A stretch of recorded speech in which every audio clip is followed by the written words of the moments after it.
మనం మనం పడుకునేటప్పుడు దిండు. మనం రాత్రివేళ ప్రశాంతంగా నిద్రపోవాలంటే తల కింద వేసుకునే దిండు కూడా అనుకూలంగా ఉండాలి.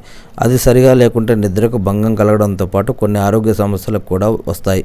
దిండులపై తలను ఉంచినప్పుడు అది మెడ, తలకు సౌకర్యవంతంగా ఉండాలి.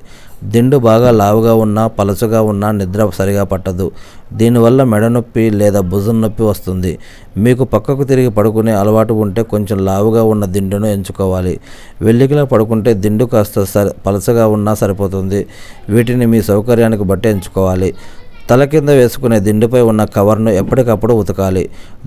దిండును కూడా మరీ ఎక్కువ కాలం వాడకూడదు. దిండు సరిగా లేకుంటే దానిపై మురికి, తలకు రాసుకునే నూనె అంటుకుని అది ముఖంపై మొటిమలకు కారణమవుతుంది.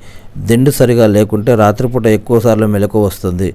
దిండుపై తల ఉంచినప్పుడు లోపలికి వెళ్ళి నిద్ర లేచాక తిరిగి యథాస్థితికి రాకపోతే ఆ దిండును మార్చడం మంచిది. కళ్ళదురద, ముక్కు కారడం, తుమ్ము వంటివి కూడా దిండు కారణంగా కొంతమందికి వస్తాయి. అందుకే పిల్లో కవర్లను ఎప్పటికప్పుడు శుభ్రంగా ఉంచుకోవాలి అని ఇక్కడ సలహా ఇస్తూ ఉన్నారు.